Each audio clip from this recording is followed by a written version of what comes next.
Que doit faire exactement la première ministre? Que doit faire exactement la première ministre pour que la paix et la sécurité soient rétablies sur toute l'étendue de la République démocratique du Congo? Parce qu'on a tendance à voir seulement la partie orientale, mais on oublie qu'à Kwamout, ça ne va pas. Et dans le Congo central également, l'insécurité commence à bien s'établir et cela risque d'embraser le pays.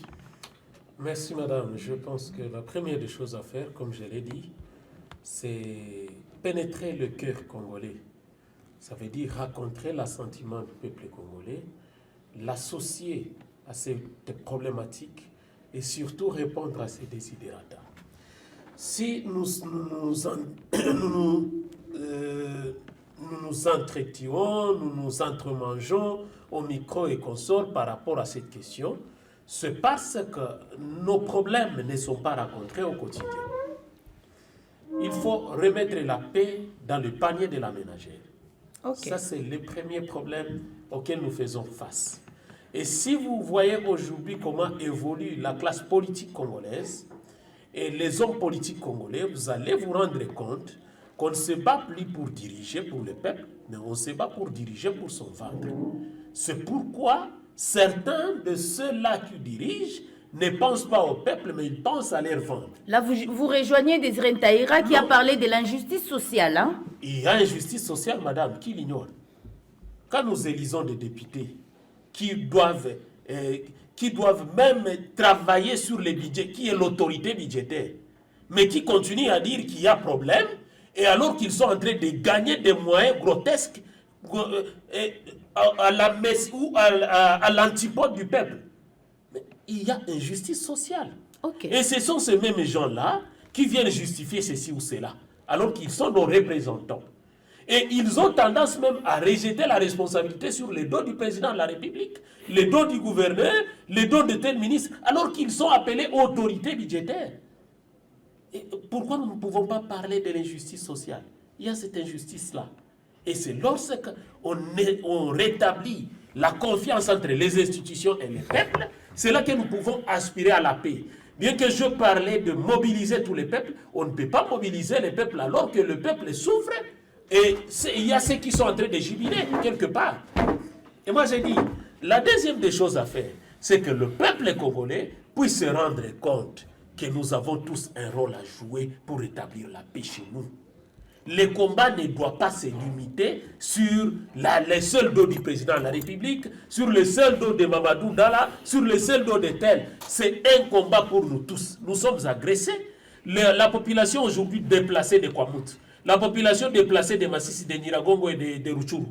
Aujourd'hui, cette population est vouée, je dirais, à son triste sort. Et ils sont en train d'être remplacés par le peuple rwandais. Ça, vous connaissez, dans les entités. Et dès que nous sommes dans cette situation-là, et que même les députés que nous avons ne comprennent pas ça, ils ne se battent pas pour ça, vous voulez que nous soyons tous en harmonie avec ça? Non. Je pense que la troisième des choses, c'est que la distribution de nos richesses doit être équitable. Elle doit être équitable, madame.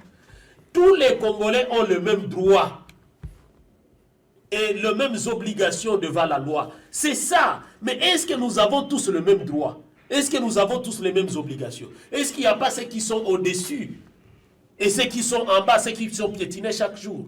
Et là, c'est là que je vais dire une chose. Madame, quand je parlais ici de la naïveté, vous avez pensé que j'étais en train de mentir. Mais lorsque vous voyez ceux qui ont été tantôt au gouvernement, tantôt à l'opposition, et qui se rangent aujourd'hui du côté du Rwanda pour combattre le pays, mais même vous-même vous pensez à quoi? Mais pourquoi vous voulez mettre tout le monde dans le même panier? Est-ce que c'est pour autant que toute la population est naïve? J'ai dit qu'il y a certains. Merci d'avoir changé. J'ai nuancé, j'ai dit qu'il y a certains. Et une autre chose que nous devons dire, la paix et le Congo, c'est pour nous tous. Si nous devons nous battre en regardant dans la même direction. Si nous faisons les élections, nous les faisons parce que nous sommes dans la paix, quelque part. On n'en a pas fait dans certaines entités parce qu'il y avait instabilité. Et jusqu'aujourd'hui, elles n'ont pas encore eu lieu. Si aujourd'hui aussi, les Sud Kivu s'est retrouvé dans cette situation, on ne fera pas les mêmes élections. C'est pourquoi moi je me dis que ceux qui sont en train de penser qu'ils sont là pour leur ventre, en oubliant le peuple, ils doivent connaître qu'ils sont en train de scier l'arbre sur lequel ils sont assis. Et en réalité, nous devrions comprendre que cette question nous concerne tous. Et c'est là que j'ai loue le plus souvent le courage et la bravoure de certains hommes politiques congolais. Quand nous avons vu Jean-Jacques Pouroussi venir, nous avons senti quand même un vent de changement qui soufflait sur la province. Et dans certains secteurs, vous sentez que les choses ont changé. Mais dans d'autres secteurs, le changement n'est pas au rendez-vous. C'est pourquoi nous disons, tout en félicitant le courage de ceux qui sont en train de se battre, nous devons leur rappeler qu'ils ont encore beaucoup de choses à faire et cela, ils doivent le faire aux côtés du peuple congolais. Nous devons tous les soutenir. Merci beaucoup.